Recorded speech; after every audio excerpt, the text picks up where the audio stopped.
環球大戰線深入世界最前線，全球各地的觀眾朋友，大家好，我是葉思敏。今天節目一開始，我們趕快歡迎我們的來賓，清華大學講座教授張延廷將軍。思敏好，大家好。台大哲學系教授。思敏好，各位觀眾朋友，大家好。陸軍退役少將李正傑將軍。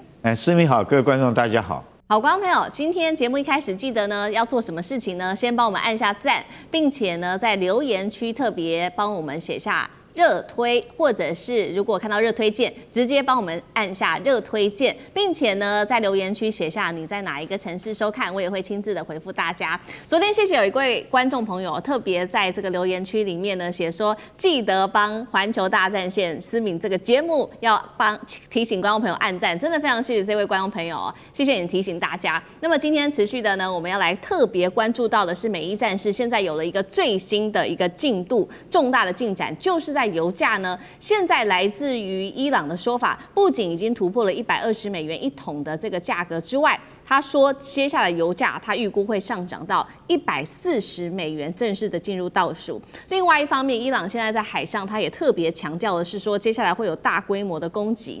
剛剛說到的最新消息是，以色列方面也說呢，這邊在大規模的軍事集結了，接下來恐怕會有最新的軍事行動。那麼我們來看到另外一方面，美國的航母現在撤退哦，但是換手的是極音速的這個飛彈已經來接手了。美伊戰爭誰先撐不住？今天就這些議題，我們會一起來做關心。我們現在來看到的是最新消息，來自於伊朗的最高領袖穆吉塔巴的最新放話。他說：“伊朗，我們會持續的死守我們的核武跟飛彈的能力，波斯灣將不會再有美國了。而且呢，這邊也喊話說，伊朗的海軍已經預告要擴大海上的攻擊。現在大家就在看說，為什麼在這個時刻，海軍司令喊出這樣子的一個話，剛好是包括了布希號前進到中東的時刻，喊這個話有相關的意思嗎？另外，我們來看到伊朗也嗆殺美國重啟核武茲的攻勢，只會引發一個漫長而且痛苦的報復。我們另外一方面來看到這個戰火肆意已經延燒到波灣國家去了，直接衝擊的就是亞馬遜，直接喊話，雲端的計算已經證實了中東的據點受到損失，所以接下來服務是完全中斷的，而且修復時間要花上好幾個月的時間。最直接的影響，不管是對於全球的民眾，或者是美國的民众，甚至於川普的民調，最嚴重的就是油價問題了。油價現在已經正式的突破$120大關一桶，但是伊朗持續放話，川普你繼續看着，下一站油價會到達$140一桶。伊朗的議長還特別酸了川普，說你不是嗆伊朗嗎？說你的石油設施會因為石油太多在3天之內爆炸，結果看到的是，不僅油井沒有事情，現在油價還準備要失控了。那麼也代表的是說，美國先前的制裁是破功了嗎？我們來看到的是關於這個美國來自於哥倫比亞大學全球能源政策中心做的一個結論，他說，就算伊朗的石油減產幅度高達戰前的50%，但是他預估呢，在美國對他解封之後，伊朗只需要花數個月的時間就可以回到生產的70%以上了。換句話說，這個制裁對於伊朗來說其實沒有太大的影響。另外一方面，伊朗針對自己的石油也有很多的方式可以賣出去，不管是透過影子油輪自己偷賣，這個革命衛隊自己偷賣之外，還有呢，他們有非常多的海上儲油可以躲過制裁，並且透過輪流來停產的方式繼續撐住他們的生產量。那麼也透過陸運把石油送到中國大陸去。最新消息，我們來看到是剛剛收到的，來自於以色列的說法，很快會恢復对於伊朗的軍事行動。說呢，在24小時之內已經接收到6500噸的裝備，當中包括了數千枚空中、地面的彈藥、軍用卡車跟作戰的車輛。這是來自於以色列的最新說法。剛剛說了，伊朗已經放話了，他要再做海上擴大攻擊，甚至呢不排除現在外界也猜會不會要鎖定美軍的航艦或者是航母，這是否代表在波斯灣的海上這邊會醞釀一場即將要升級的大戰爭？將軍怎麼看？首先我們來分析一下美國跟伊朗有沒有可能在發生軍事上的作戰。我認為可能性已經很明顯的降低。從什麼地方可以看出來？第一個，從美伊雙方的談判過程裡面，我們可以看得出來。那現在在戰場上面，我覺得說伊朗雖然說沒有獲勝，可是他確實是佔了上風。所以他才能夠在這跟巴基斯坦這邊跟美國要談判代表的過程之中，他不斷的放美國鴿子哈這個當然他所提出來的條件也是很硬。第一個，我們先停戰，停戰之後接着下來我們再談論這個荷姆茲海峽管理的問題，最後再來談論這個核武的問題。但是這方面對美國來講，他們是沒辦法接受的。可是美國在現在我們看出來，美國也不敢繼續打下去，因為他沒有能力再繼續攻擊下去哈。從他現在只敢採取所謂很消極的封鎖策略，想要借着封鎖這個阿曼灣哈，讓伊朗的油運不出來，然後讓伊朗撐死哈，讓你這個油抽不出來、賣不出去，以後你油井就廢掉，只能用這種消極的態度來這個對付這個伊朗。從美國這種策略，我們也看出來，在軍事上面，他可能也覺得他沒有能力繼續打下去。畢竟這場仗哈打了這個20幾天，然後又停戰了這段時間以來，我們看到美國在軍事上討不到任何便宜。所以雙方之後來講，或許有機會走上談判桌，但現在關鍵最大的變數出現了。關鍵最大的變數就是這個思敏剛剛所講的以色列這個變數出現，因為今天是什麼日子？今天是5月1號，也就是說美國國會授權給川普60天的時間已經到期了哈。那美國會不會在明天之後，如果說川普順着國會的意思，他說我是一個民主國家，我接受國會的這種決定哈，我就撤出這場戰爭。但是我們都知道這場戰爭主要的是以色列要這個維護自己國家安全，他為了國家安全，他勢必這個要讓伊朗來屈服，所以以色列不會讓美國脫身走的，所以我認為以色列會把美國繼續把它拖下來。大家要回想一下，2月28號開戰，不就是以色列跟美國聯合把美國綁上這部戰車，然後之後才開戰的嗎？那現在如果說美國脫身走以後，以色列自己要面對伊朗的導彈，它導彈還在啊，我們討論過很多次，伊朗的導彈可能庫存量還有70%。如果伊朗的核武這個後面繼續研發的話，對以色列來講確實是很大一個安全上的威脅。所以我認為以色列不會讓美國脫身的。所以為什麼現在以色列不斷，你剛剛講的哈，不斷的在囤積各種這個戰備物資？我相信囤積的可能是包括它的空中攻擊的彈藥，還有這個飛機所要使用的油料這些東西。那以色列對伊朗，我們從這個之前2月28號開始的戰爭，它所謂採取的戰術，大概不外就是因為它地面打不到伊朗，它只有借着空中的優勢，也就是它戰機的優勢，繼續要對伊朗來實施轟炸。但你只要以色列對伊朗實施轟炸，美國就勢必會被拖下水。所以說這場戰爭，我認為能不能夠走向和談，最大的變數是以色列。那以納坦雅胡現在他自己已經在國內的政壇上面，他可能面臨2個前任的總理會組織新的內閣來對付他。我覺得納坦雅胡極可能在短期之內會對伊朗再一次的發動攻勢。好，所以這一場美伊戰事，本來大家看起來好像說已經要逐步的走向和緩了，沒有想到就在剛剛我們收到的最新消息，以色列突然又說24小時內大規模的集結各種的軍事武器，是不是可能發動另外一場戰爭？那美國就會接着被拖下水，這是要持續做一個重點觀察的。除了以色列現在在24小時內大規模的軍事集結之外，美國其實在軍事上也有所動作。我們來看到的是，他調走了他的這個福特號航母之後，準備要部署的是高超音速飛彈。注意了，這是首次他放了高超音速飛彈在中東地區。這一款飛彈叫做暗鷹哦。美國的媒體曝光的消息指出，川普的新計劃是讓暗鷹要指導伊朗的飛彈陣地。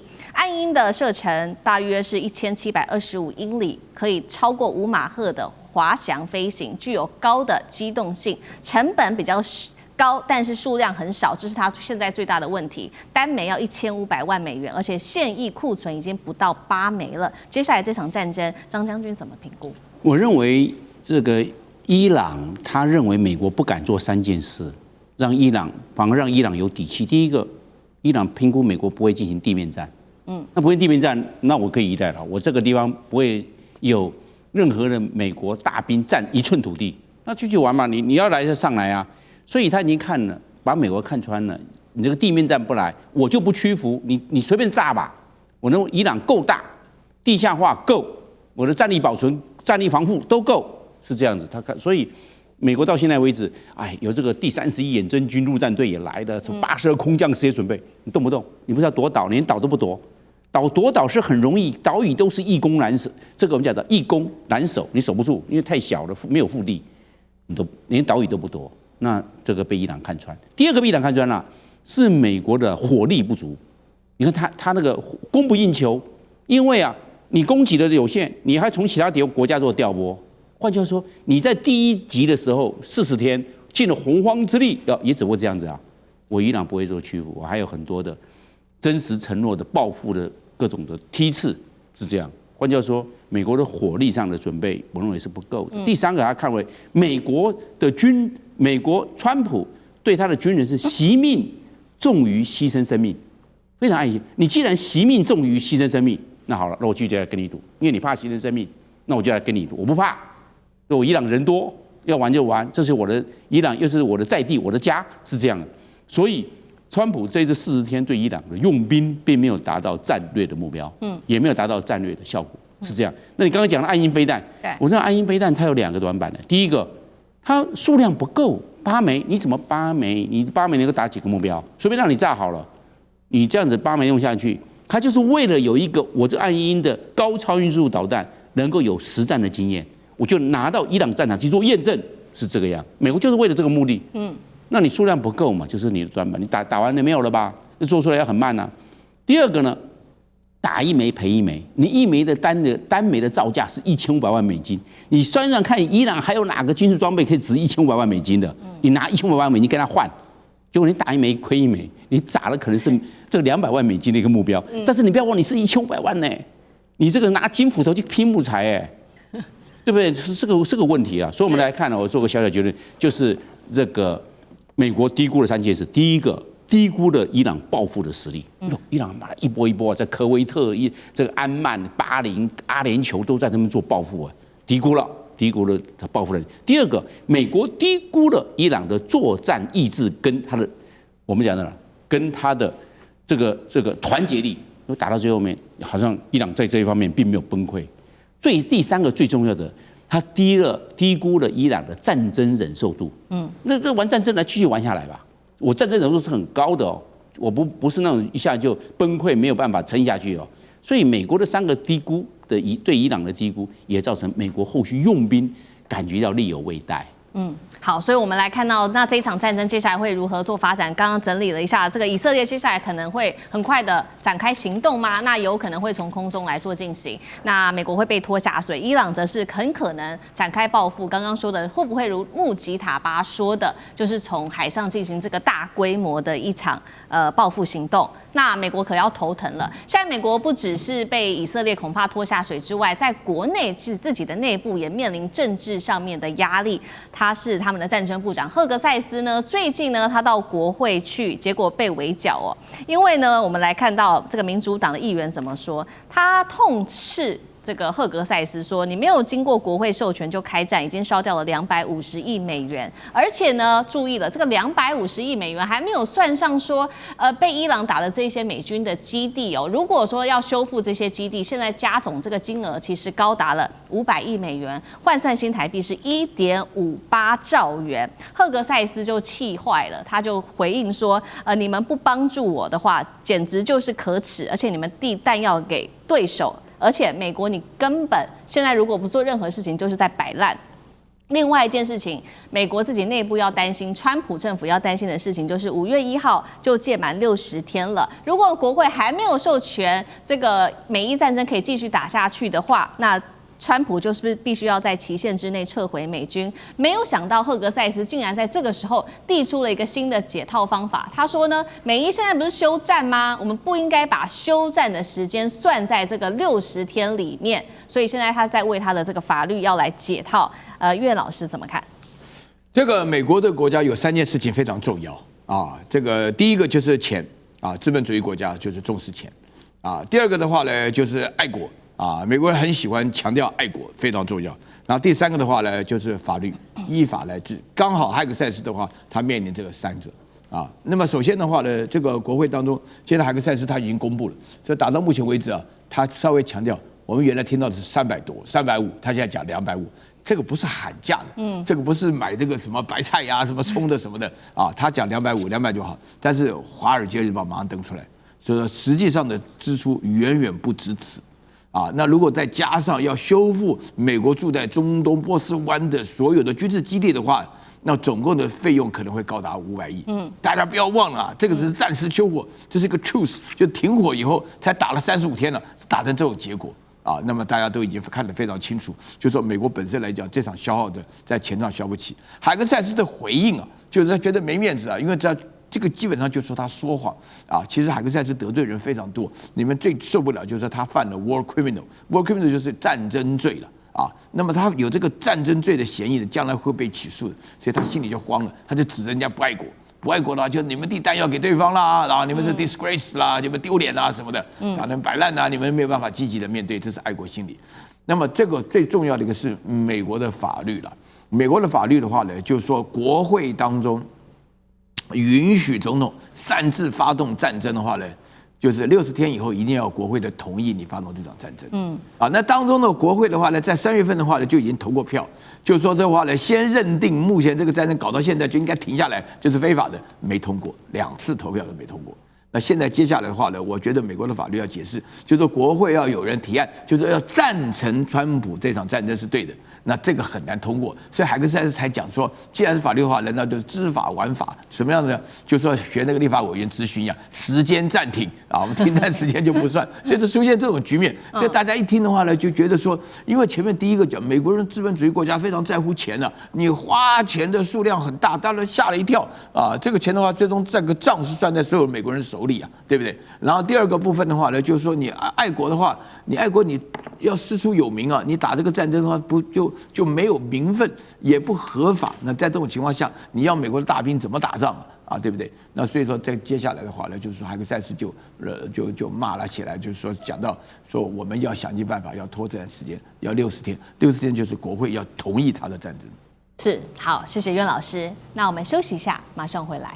地緣政治、美中之爭、戰略價值、強權崛起、小國生存，現在與未來洞悉事件走向，掌握世界脈動，全球觀點，盡在環球大戰線。好，進入到5月份，接下來5月中的重頭大戲就是這一場習川會準備要舉行了。其實呢，現在在習川會正式的舉行之前，各方中美的雙方都已經開始亮劍了。今天我們特別來關心到是在中國大陸的方面祭出了他的新武器那就是包括他的這個王牌，他的稀土，說掌握了美國1.2兆的經濟命脈，他會怎麼做使用呢？另外一方面就是大豆議題了，美國到現在苦等不到原本川普說的中國大陸答應要買的這個訂單現在美國大豆農可是哭慘了。好，今天呢，我們先來關心的3個火線話題，等一下請來賓來特別幫我們做解析。川習會前，大陸拋出了稀土全球的壟斷招數，還有呢，他說他新增了225個中大型的油氣田，等於說現在在能源跟關鍵礦產上面，他都已經全部布好局，並且加碼了，掐住了美國在1.2兆美元的這個稀土產業鏈。這一場談判，美國還有多少籌碼，能不能對等出牌？等一下我們就會一起做關心。第二件事情剛剛講了嘛，這個中國減少了對於美國的大豆進口。而且呢，減少幅度高達了83%，轉去了哪裡了呢？轉到了巴西去了。所以呢，川普說呢，原本中國答應他的4000萬的採購，現在等於是落空了。接下來，美國川普如何面對他的農民呢？第三件事情是中國大陸的另外一招，減少對美國大豆的使用的方法，就是讓豬農開始調整給豬吃的飼料配方，換句話說，已經少吃大豆了，改吃其他的糧食。在這樣的之下，美國大豆還有沒有回轉空間？今天就這些議題，我們都會一起來做關心。我們看到川習會5月中要舉行，在昨天這幾天中美元首的這些最高層領袖已經開始交火對話了。我們看到最新消息是中國大陸的外交部長王毅跟美國國務卿盧比歐通話，中方指出，王毅提及台灣問題將會是接下來中美之間的一個最大風險，呼籲美方要信守承諾，做出正確的決定。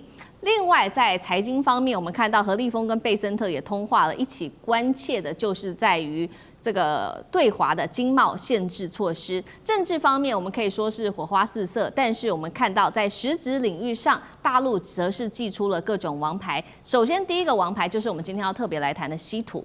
大陸的資源部這邊講了，他說現在包括稀土在內，一共是14種的礦產儲量，以及17種的礦產產量都居世界第一，而且呢，他們現在還有發現了225個中大型的油田以及氣田，等於掐緊了美國的重要1.2兆美元的稀土經濟命脈，佔美國 GDP 的4%。而7種稀土當中，來自於路透社的最新報道。他說，7種稀土當中，光是這前5種稀土啊，產量更是接近了100%。那所以節目一開始要特別請教張將軍怎麼看了？去年中國管制稀土啊，讓美國求饒。那麼稀土這一次能不能中國靠稀土讓美國認輸呢？尤其是在這個美伊戰事裡面，有看到美國的武器消耗非常多，稀土的用量恐怕會需求越來越大。那張將軍怎麼看？我認為稀土是中國大陸的優勢。因為中國大陸以前有一句話，這個中東有石油，中國有稀土。那美國稀土獲得的數量，決定了美國軍工的總產量。我們知道，那包含發動機都要稀土啊，包含通信設備、資訊設備，還有一些這些我們所講到的電站設備、電子設備、光伏設備。通通都要稀土，包含我們講醫療用的這些器材也要有稀土哎。那為什麼中國大陸在這一方面稀土它有優勢？全世界的稀土的儲量是1.2億噸，那中國大陸就除了就是它的儲量是4400萬公噸，你看就佔了1/3。1.2億4400萬就知道占1/3。但是我們現在看生產量，這個問題卡在生產量。對，生產量，中國大陸在去年2025年，中國大陸生產了27萬噸的稀土出來了，這些你們都要的啊，這些山啊、者啊、主啊、這些坑啊，都是你們要的，總共27萬噸，27萬噸占了全世界的需求量的70%。你這個其他的所有的，你剛才講到的，包含巴西、馬來西亞、越南、俄羅斯，通通加起來，你们通通加起來只占30%而已。你就知道是集中在中國大陸。為什麼中國大陸的稀土的開採、的工具裝備，中國大陸是領先的？而且要知道，開採稀土是有環境污染，甚至開採稀土会有放射線哦。這個都要做把關的，不是說我來挖就挖了。有放射線，你不要得癌症了。我跟你講。放射線把你的細胞變成病變哦，你不要不知道哦。中國大陸在這方面技術上已經控制，所以它儲量最多，產量也最多。好，那美國是全世界最大的兵工廠在哪裡？在美國。我剛剛講了，發動機所有通知設備、通電的設備、無線電都要有稀土，那我是不是就掐你？因為我剛剛講過了，美國的稀土的獲得量決定了美國的軍工的總產量。你稀土來的少，那你就做那麼多了。那現在有個問題卡在這個地方。因為包含美國、包含日本的都希望回收稀土，就是說，這個發動機報廢了，是不是？還有那個這個無線電裝備報廢，裡面有稀土，我們把它煉出來。但是問題是，這 reuse 啊，就 recycle 啊，緩不濟急。你回收那麼多稀土，回收的就那麼多。對。那你還是要回到中國大陸去買。那中國就是卡這個。所以我認為這一次5月14號，川普到中國大陸訪問，一定會談稀土。你寬一點，因為我們這邊呢，生產設備、人力都沒有問題，但是原料沒有。我們知道生產一定要有原料，稀土缺在這個地方，所以我認為不是光談大豆啊，還有貿易的問題，稀土問題絕對也是台面上的一個主要議題。好，稀土問題會成為這次川習會的重點哦。那麼中國現在因為剛剛說了嘛，掌握了原料，還有這個整個的產量跟技術。那美國呢，也在這個時候趕快希望能夠加緊上緊發條，來在稀土方面去中化。那他做的方法就是在美國自己的本土建立一個稀土的加工廠。另外呢，在其他國家也有布局哦，在馬來西亞跟巴西也蓋了稀土精煉廠。他的目標是在明年2027軍工稀土可以全面不依賴中國，真的有可能嗎？那研究機構也示警了，說真的要擺脫中國，你要10年的時間才有可能做得到。另外再來看到是其他西方國家，現在德國跟英國也說了，我們一起來合作建這個稀土的開發。那代表現在包括從美國到歐洲國家，好像都可以看大陸的臉色嗎？厲將軍怎麼看？大家會不會覺得奇怪？以美國科技這麼先進的國家，居然它沒有稀土，為什麼是這個樣子？而反而中國有稀土，為什麼是這個樣子？這個是要從2015年開始說起，因為稀土的提煉是一項就像是張將軍剛剛講的，是一項高污染的工作它必須要用這個工業酸來稀釋，然後才能夠從中來萃取出來那像這種髒活，平常講美國人自己不做當然我們都知道稀土其實它不稀了，全世界很多地方都有。大家記不記得，在這個俄烏戰爭，川普最早的時候跟澤倫斯基所提出來的條件就是你要把你的稀土的礦產給我。所以包括到烏克蘭，包括到我們知道澳洲甚至於說是這個越南都有產稀土。可是重點在提煉。那美國從2015年以後，他認為這是高污染的髒活，他又不做。那我跟中國買就好了，中國有煉我就跟他買。但是沒想到這10年下來，他這個技術完全斷層。但在這10年的過程之中，中國不斷的精進它稀土提煉的工程，所以到現在我們講說是稀土又有分重稀土跟輕稀土。那現在你剛剛講的說有一些有一些國家有些廠商他們也可以提煉稀土，可是你要注意到他們提煉的是輕稀土，重稀土在技術提煉上面它還提煉不出來。其中我們剛剛講這7種重稀土裡面前面那5種這個三雜特摘硫幾乎都是中國100%要中國才能夠提煉出來。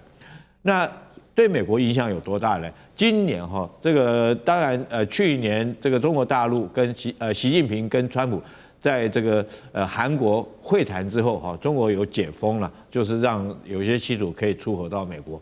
那對川普來講的話，如釋大負。那當然，美國也釋放出一些善意，譬如說在關稅方面就不敢再對中國做這個卡脖子的卡關但是中國釋放的畢竟是有限的，它還會管制。所以美國就想說自己來採購它必要的。那現在由誰來採購呢？我跟各位講一個數據是五角大廈出來採購。五角大廈跟澳洲的一家叫做萊納斯公司採購了9600萬美金，你看這麼龐大金額，而且是由軍方來採購。為什麼由軍方來採購呢？因為它就是用在軍需的工業上面嘛，包括不管是飛機的發動機或導彈的性能，或者是電子戰裝備等等來講，所以由五角大廈來採購。可是為什麼要跟澳洲這一家納西萊公司採購？因為他認為澳洲不是屬於你中國的。那澳洲這家公司在哪裡提煉稀土呢？在馬來西亞生產。好，大家想說，那就不就是這個繞開中國大陸了嗎？他買的也是重稀土，可是大家忘了，這個馬來西亞這個後面真的是在主導的還是中國大陸啊。所以如果中國大陸這個技術、這個配方不給馬來西亞這家這個在澳洲在馬來西亞設廠這家澳洲納西萊公司來講的話，他們還是做不出來。所以回歸到原點。你這個東西就是繞不開中國，尤其是後續來講，可能還有很多專利的問題。就算是你美國要設廠，那你這個專利問題還是繞開不了中國大陸。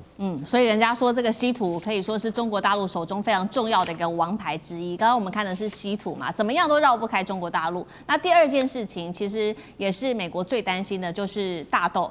川普說的這個中國不是之前已經答應好我了嗎？說他要購買4000萬噸的大豆，他當時呢還鼓勵農民說，中國要買了，你趕快去買更大的拖拉機來用吧。結果呢，川普話這個說完，我們看到中美雙方都沒有證實這一項消息，而且呢，數據直接打臉的就是中美貿易休兵後，中國海關數據顯示，今年的1到2月份，中國自美國進口大豆只有148.9萬噸，減幅高達83%，而中國去跟誰買了呢？跟巴西年增幅82%。再來一個重點就是大陸現在讓他們的豬隻改不吃大豆了，吃其他的糧食那麼現在美國農民恐怕是笑不出來了。苑老師怎麼看？這個非常有趣啊！這個是兩位將軍講完了稀土以後，我在講大豆。這個大豆到處都有啊，所有的東西買賣關係主要是看供需。供給跟需求之間，主要價錢就是供需之間的平衡，這就叫價錢。那麼你這個東西的話呢，就是奇貨可居啊，你非要不可。比如說台積電的這種超高級的芯片啊，你非要不可的話呢，價錢越高，人家也搶着買。那稀土這邊的漲價也有人搶着買啊。大豆這個情況就不一樣了啊，大豆呢涉及到3方面。首先，第一個呢，大豆基本上呢沒有任何技術性可言啊，像我們這個北方人的話呢，老早東北就有大豆啊，大豆不稀奇，大豆的話就是也不算美國機械生產量很大。再加上基因改造，這個我們沒話講。但是呢，這個大豆你剛剛看那個數字非常清楚，就是不從美國買，就從巴西進口，這個就是一個政治上的策略。然後為什麼呢？因為這個豆農本身呢，這個人數啊，終究是很多的。美國地也很大，大家知道，美國像艾歐瓦或者說是這個凱羅來納那種大豆田的話，哇不得了啊，那個就用飛機施肥啊，用飛機來消這個叫殺蟲啊什麼的。那麼這些量呢非常大，那麼這些人數也非常多，那麼他們會直接影響到這個川普的這個選票，那麼這第2點原因。那麼這個第3點原因的話呢，大陸為什麼要進口這麼多大豆呢？就我們吃不了這麼多豆漿的，我們榨的這個大豆油也是有限的，主要是給牲畜用的一個肥料啊，吃的飼料啊，不是肥料是飼料。那麼在這種情況下呢，對大陸的改變呢，我告訴大家一件非常重要的事情，就是說沒有科學做不出來的東西。你朝這個方向的發展，那大陸的工程師當中有很多農業工程師啊，他們就會覺得說，因為現在的話呢，你養豬啊要配合現代人的興趣，以前的話呢，我們都會覺得。我講到豬肉的話，意大利的1比6豬肉是吃那個真樹脂的那個的話呢，對大家來講的話呢，那就是沒有取代品，所以賣得很貴。那大陸現在的話呢，突然發覺說，我們要養豬的時候，大家光吃肥肉沒人要了。對，現在的話呢，豬要養得瘦瘦的，又不吃瘦肉精，那自己可以養得出來。如果說這個飼料的方面做了大型的突破的話，那大陸對於大豆的需求量不會這麼多的時候，那大豆反過來變成一個鉗制美國的武器啊。那麼大豆可以武器化，就像美國拿了芯片武器化一樣啊，是這個道理啊。你都要是打蛇要打7寸啊，打美國就要打他的選民啊。那在這種情況之下，那個川普感覺到壓力奇大無比。那其他還有別的東西，像波音的飛機啊什麼的，那自己都能造的話，如果你的供需不能夠維持你的獨特性，那你必然是要完蛋的。好，謝謝老師。那我們休息一下，馬上回來。地緣政治、美洲之爭、戰略價值、強權崛起、小國生存。現在與未來洞悉事件走向，掌握世界脈動，全球觀點盡在環球大戰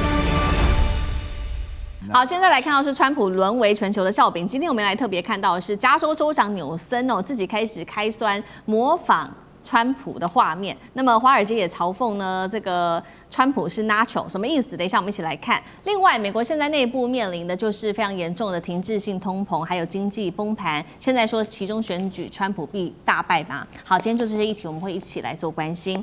現在呢，我們來看到的是這個全世界都在嘲笑川普，並且對他開酸了。首先是美國自己內部自己人，我們來看到加州州長紐森竟然在這個時候，他做出了這樣子的一個文件，上面署名這個叫做英俊的州長版本的一個駕照，而且呢，上面就是一個紐森的圖像，並且呢，他在上面署名說是紐森州長留下來的。那麼他這個發言人，紐森的發言人還取笑他說呢，這一位呢可以去做這樣子的一個護照，取笑川普我們偉大國家的愚蠢總統，真的是很好玩的一件事情。再來呢，華爾街的交易員也特別取笑了川普因為他現在給一個川普的綽號叫做 Nachos， 就是 Not a chance Hormuz opens， 不可能去打開荷姆茲海峽這樣子的一個綽號，叫他 Nacho。那彭博的專欄作家也說呢，川普你不只是在荷姆茲方面Taco之外，你在荷姆茲的政策上面根本就是反覆無常啊。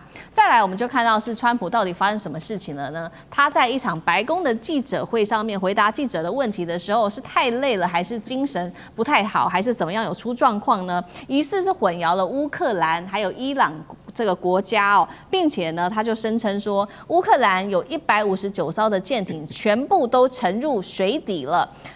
這個話一出呢，這個記者們就面面相覷，想說這是怎麼回事？他到底在講哪一個國家呢？所以呢，中國大陸的牛壇型官媒就說，現在也不知道是烏克蘭還是伊朗還是美國比較尷尬川普，你應該要好好注意一下自己的精神健康的衛生，好，另外一方面呢，就是歐洲國家最新也補刀了，來自於法國直接打臉，川普不是說要在華府蓋一個凱旋門嗎？法國就說，你知不知道凱旋門代表的意義是什麼呢？它代表的是拿破崙在戰後歷史與帝國的象徵地位，它代表的是一個帝國榮耀的終點，不是起點啊！你這時候蓋這件事情來做形容，是不是有點怪怪的？那還有嘲笑他川普的人，還有伊朗的議長，他就說呢，川普的政府專門給垃圾建議，而且還很昂貴。好，節目一開始特別請教苑老師怎麼看？現在全球都在笑川普，到底有多蠢？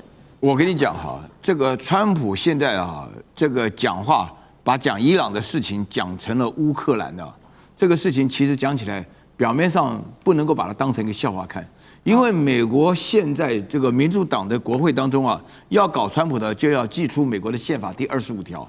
如果憲法第25條是講說，如果現任的總統他本身的身心能力有問題的話，要由副總統提案把他換掉。現在正在大家在游說這個范斯啊，那目前要挑撥范斯啊，那范斯不曉得為什麼是最近都不太說話了，大家可以看得非常清楚。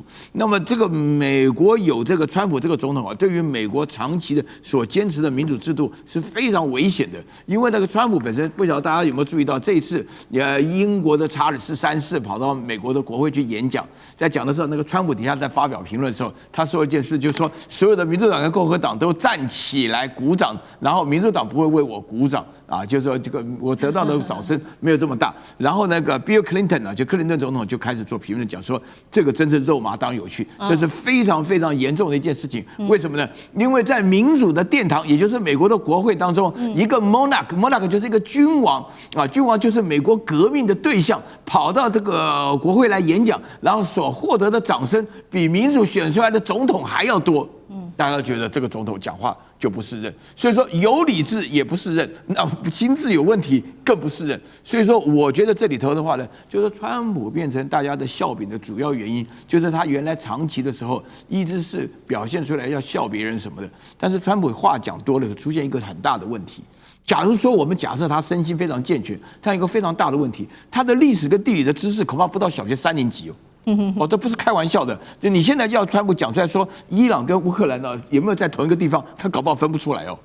啊，他搞不好分不出來，因為根本沒聽過他講這種問題，也沒有聽過川普講任何稍微有一點點知識性的言論啊，都是這個。因為在大陸有一個人學川普講話，那個講話的話，他自己是教小孩子英文的或者教初中英文的，就是原部就是重複那個字啊什麼的，就是講得非常誇張。所以我個人會覺得說，對於美國來講，這個川普在美國是一個獨特的案例。那既然他是民主選出來的，然後他現在所表現的又這個樣子，所以對於美國有識之士，尤其是加州的人啊，或者說像華爾街、像紐約的人，他們覺得很丟臉。這個真是非常麻煩、非常大，因為你民主選出來的總統搞成這個樣子的話，證明民主的這個制度是有問題的。好，那將軍又怎麼看呢？法國這個凱旋門非常有意思哦，這現在剛好是英國國王哈，這個查爾斯3世正在美國做國事訪問哈，他跟川普有一場對話，非常有趣哈。這個川普曾經講過，如果不是我們美國，你們看歐洲都在講德語，因為他講的是希特勒佔領整個德國2次世界大戰。結果查爾斯王子怎麼回復他了？如果不是我們英國，你們現在美國全部在講法語，那代表什麼？因為法國在那個時代哈，確實有法國，這個美國是法國的殖民地哈，曾經有一段時間了哈，對，很大一塊地方。那當然這個查爾斯王主要是回對回去，但是從這句話我們也知道，就法國來講，他這個凱旋門當然跟拿破崙有關了哈，是拿破崙下令蓋的。可是拿破崙對這個凱旋門蓋一半以後，他就因為滑鐵盧戰役失敗就結束了，就後續就沒有蓋，是後續再把它蓋完了。所以這個凱旋門並不能代表法國那時候這個帝國時代的輝煌歷史哈。那川普可見呢，他對這個歷史完全不了解，他現在去蓋凱旋門，代表不想要代表的意義何在哈？那除此之外，我覺得川普有很多的瘋狂的舉動了，在我們都覺得那已經是要過世的人的。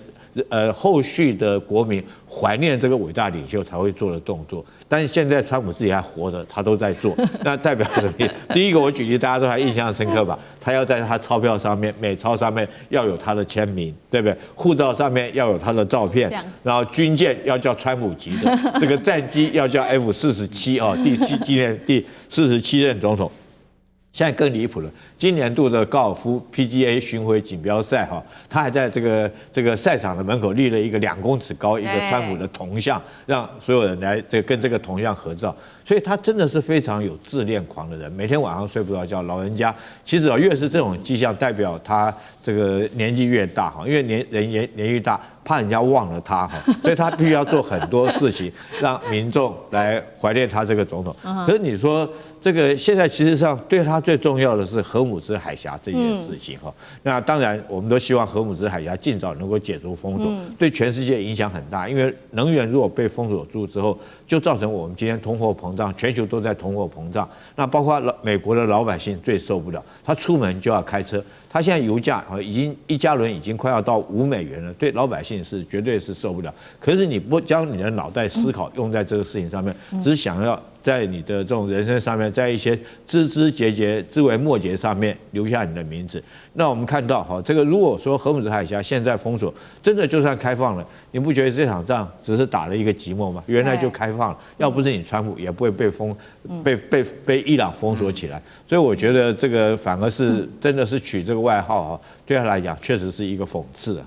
對，沒錯，川普現在不好好的這個檢討一下美國自己內部人民所面臨的痛苦，卻在這邊非常的自戀，做了非常多的舉動。那我們也來看一下，到底現在美國的民眾到底有多痛苦呢？因為現在在經濟上可以說在美國內部是爆發很多的警訊。那我們由數字來做佐證。首先呢，消費者信心跌到49.8的歷史新低。再來就是來自於 Lending Tree 的最新報告，他說受訪的民眾37%的受訪者表示現金儲蓄已經不到500美元了，14%的民眾是完全沒有存款的，生活成本不斷的飆升。那橋水的基金創辦人這位是達里歐警告，美國進入停滯性通膨。將軍怎麼看？我認為這個川普他當初要打這個關稅戰、貿易戰，他希望就是減少對國際市場的採購，多用國貨，多用美國生產的來。讓美國的就業機會、就業人口還有這些勞工收入能夠增加，結果沒有啊？為什麼？因為國外的東西便宜啊，你在國內生產，在美國國內生就是貴，而不見得管用。我們今天這個就違反了經濟學的比較利益法，經濟學比較利益法則，你便宜的賣給我，我們都便宜；我便宜的賣給你，你也便宜，我們兩個都互利，對不對？大家彼此買對方便宜的，是這個樣啊。那現在這個美國在去年2025年，美國的貿易赤字1兆200億美元，1.02兆哎，你看看他經過這個努力還你還是貿易赤字，你還是要買國外的，因為受不了。但問題是，美國問題出在哪裡？美國製造業已經萎縮了，美國製造業佔美國總體的 GDP 的收入只佔9.7%，不到10%哎，你要想到非常低哎。那你這樣換句話說，你的製造業怎麼會那麼差呢？也就是說，他在去年。美國全部的製造業的總產值是2.91兆美元，2.91兆。美國的這個全國總生產是28兆嘛，你一算就知道是9.7%了。所以美國是出在它的製造業萎縮了。那第二個問題出在哪裡啊？第二個，美國的儲蓄率低，美國的儲蓄率啊，現在只剩下4%。月光族最多啊，我沒有錢，我花光了，因為我要交信用款，這是卡債，我要交貸款。房子、車子都貸款啊，都貸款，我要交貸款。第三個我要交保險，美國保險特別貴，你沒辦法，你這3個月哇你就沒有了，我剩下就剩一點點了，因為你這個3個都交光了，你月光族啊，所以美國的儲蓄率只有4%，賺100塊你花了96塊，只存4塊。我們台灣儲蓄率多少？我們台灣儲蓄率40%，你賺100塊你只花60塊，你有存40塊。當然我可能沒有存那麼多了，但是其他人有錢在存得多啊，就這樣出來這個地方。另外第3個問題，美國最大的問題就美國國債太重，美國國債現在39兆，換句話說，你舉債的空間越來越小。我本來說我籌碼多，對我可以多補助，現在沒辦法補助，你國債那麼高，你在補助什麼？所以沒有舉債的空間越來越壓縮了，因為補助的空間壓縮了，大家自己想辦法。對，所以美國是出在這3個問題，你累在一起，所以我們看到美國目前的這種停滯性通貨膨脹就出來，大家少買一點，少花一點，就变成停滯性了。明白？因為大家沒錢嘛。好，謝謝張將軍。那我們休息一下，馬上回來。地緣政治、內中之爭、戰略價值、強權崛起、小國生存，現在與未來洞悉事件走向，掌握世界脈動，全球觀點盡在環球大戰線。中美之間的科技戰，我們要來看到是為什麼在此刻，美國突然間要摸底，去搞清楚做各種的調查，知道中國大陸有關於它 AI 的最新發展。等一下我們來稍微解讀一下，是因為太着急了嗎？另外呢，在這邊做了一個全球10強，有關於 AI 的這個強的企業，這當中中國大陸就囊括了3席哦。尤其是今天要特別聊的開源，現在聯手打破了來自於美國的壟斷。中美現在的競爭，包括在應用上面的競爭之外，還有人才上面的競爭。趕快來看到，是因為呢，美國國會竟然在這個時候有了一個最新動作，要求自己的國務院說，180天，給你180天，你來全面做一個針對於大陸 AI 的實力的一個大評估。大家就在看說，為什麼國會突然間祭出這樣子一個着急的要求？他說呢，你在這個時候要列出有關於中國大陸 AI 的領軍企業，稍微也做一下美國跟中國之間到底現在 AI 上面的差距有多大。好，在此刻，除了美國國會祭出要求之外，《Times》時代雜誌也在這個時候突然間公布了2026全球 AI 的10強。我們來看一下，稍微看到說，中國大陸這當中其實有3家企業現在正式的上榜，包括了阿里巴巴，還有字節跳動之外，還有智譜 AI， 跟這一些美國的大公司是齊名的。那美國大公司當然就是我們熟知的有 Google、Alphabet， 或者是 Meta、Amazon、OpenAI 等等哦。現在說是跟他們一起列入了前10名當中。更關鍵的是，我們今天也特別稍微看一下中國內部現在在 AI 方面做了哪一些努力，尤其特別關注到的就是最新消息 ，DeepSeek 跟 Kimi， 也就是月之暗面共同推出的這個叫做照參數的模型。基本上是做什麼呢？就是你用我的架構，我也給你使用我的優化器，雙方一起來做一個技術上面的交叉。那麼同時也是一個開源上面的協作，代表中国現在不管是在成本方面用低的成本，還有比較高的技術，可以做一個比較快速的一個整合合作。那另外一方面呢，来自於史丹佛大學2026 AI 這邊指數也做了一個報告，說中美 AI 的差距已經在快速的縮小當中了。好，我們剛剛講了嘛，國會為什麼突然間這麼急？美國國會180天要摸清楚 AI 在中國發展的底細，原因是什麼？苑老師怎麼看？我覺得這個《時代》雜誌這份報告啊，這個它列出在世界前10大的這個 AI 公司啊。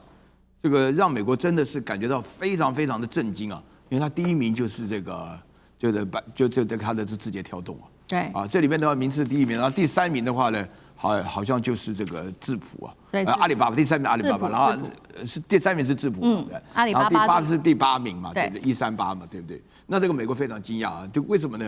因為美國的國務院呢，長期來講的那一些技術官僚啊。他們相信美國的科技永遠世界領先，但是黃仁勳老早就講過，就有一次這個國會聽着就問他說：“這個我們這個美國的這個 AI 的技術跟中國技術到底差多少？”他講的答案叫 nanoseconds 啊，就是說把一個小時分成100萬份的話呢，就是這個秒嘛，就是這種情況啊。nanosecond 的意思就是說非常非常接近。那不好意思講說我們已經落後了，因為這個第1名的話，你要講到說是這個字節跳動的話，字節跳動就是這個抖音啊什麼，這在大陸大的不得了，張一鳴的公司。所以在這邊情況下來講的話呢，我覺得有3個部分對於美國來講，真的是壓力非常大。第一個的話呢，這是美國的商業中搞攬錢的地方。啊，就是資本啊，大家知道那個 AI 本身需要非常多的資本嘛。現在的話呢，整個台灣市場都亂七八糟，就最主要就是所有本益比到達600倍這種情況下，大家對本夢比已經超過了想象。那這個是一個資本的。然後第2個的話呢，其實大家心裡要了解，這個 AI 的話呢，在應用到軍事上的可能性非常大。大家講的美國這次打伊朗，以及在那個委內瑞拉抓人的時候，都是運用到 AI 的。所以 AI 在軍事上的發揮能力非常強。這個 Anthropic 也是進了榜以後，他們就拒絕就是提供戰爭上的一種 AI 的需求。然後第3個原因的話呢，我覺得對美國來講，這個真的就美國講了一大堆國家安全呢，這個都講，但這個是真的這個就是真的了。因為你剛剛講什麼大豆啊、飛機什麼，這個還不一定是國家安全。是啊，那麼稀土的話呢，跟 AI 涉及到國家安全，但是稀土的答案很明顯。但是 AI 的這種情況下的话，如果美國輸了這一點，然後在 AI 又具有在軍事上應用的感覺的話，那這個跟着不得了了。对，好，所以 AI 整個涉及到國家安全，那同樣的問題也特別請教張將軍，因為剛剛也說了，中國大陸現在跟美國走的 AI 是完全不同路線嘛，就是除了是開源之外，還有就是在低成本，還有他們的技術互相的互補。那在如果用軍事上來比喻的話，其實就是有點像是聯合作戰嘛。張將軍怎麼看？我認為最重要它的就是開源式的成長，因為開源式就會累加，就會疊加，拿 AI 來加速 AI 的成長。那我多快？我不要拿人工来，人工毕竟慢 ，AI 那個大腦可快的嘞。我們知道那個包含 Deep 這個 Deep Blue 深藍吶，還有這個 AlphaGo 啊，世界上的頂級的那個棋王都下出他們，因為電腦它把所有的模式都灌進去，你這個棋王下這一步，電腦已經算出來了，下一步就是擺這個子是最佳，所以你西洋棋也好，圍棋也好，人腦永遠下不過 AI 的，因為 AI 把所有的最好的模式通通輸進去，那所以我們來看呢。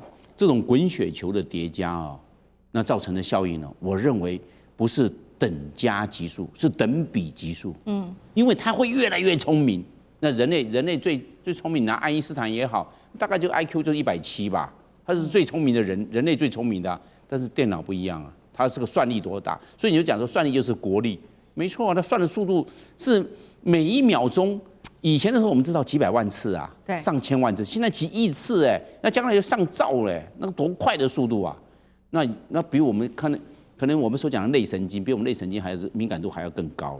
那現在很多的這種模式已經變成格式化，你是不是它就變成最佳格式化？另外一個就變成模式 model， 就是模型啊，都給你模型化。所以我們一看呢。有時候拿 AI 來做的簡報，又比我們這邊搞了半天。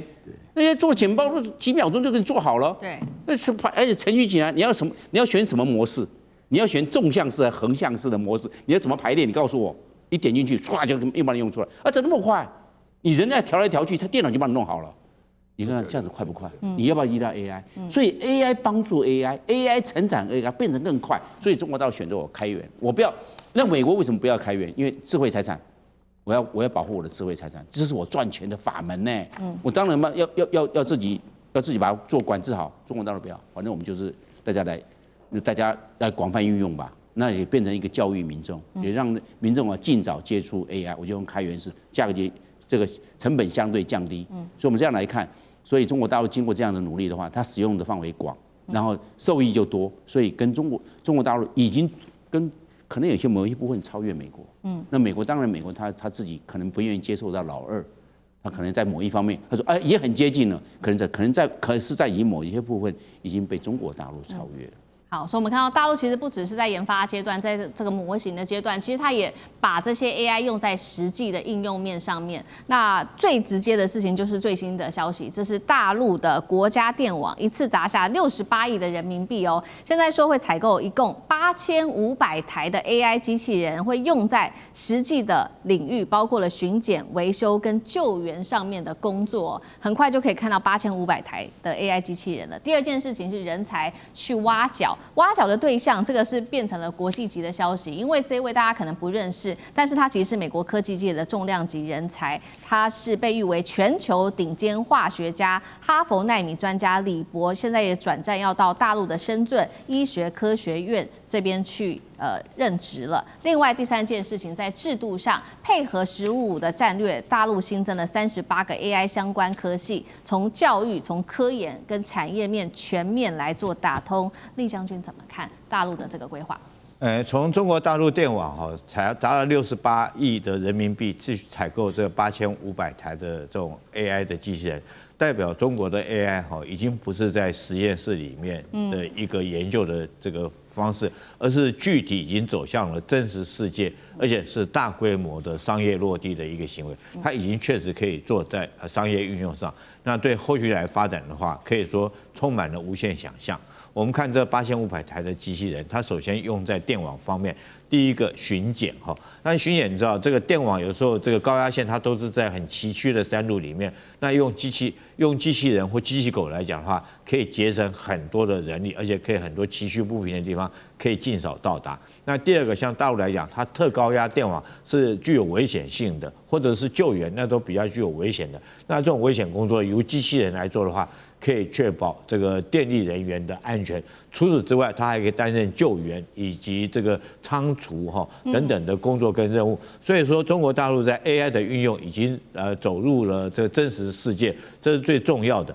但是我們看這個李博他今年67歲，他做的是什麼呢？是智腦這個中心的一個創辦人。他什麼叫智腦呢？就是說我們知道有一種病叫做漸凍人，或者是全身癱瘓。那腦袋裡面如果可以植入一個電子晶片來講的話，他可能可以就開始就可以恢復正常的肢體的運動。這是對醫病方面是如此，所以他到这個智腦中心、到醫學院去工作。可是如果這個東西可以用到士兵身上的話，那是不是可以加強這士兵的作戰的能力？那他之前在2020年的時候，由於參加中國大陸的所謂 AI 的千人計劃，被美國這個法辦，被美國法律制裁，所以說入獄以後出來以後，他現在就投入中國大陸，去幫中國大陸做發展了。所以美國的人才變成中国來運用，所以他在新的科15.5這個規劃裡面，總共各個這個大學裡面規劃了38個科系來培養 AI 的人才。我們知道，當人才才是一個國家的一個根本。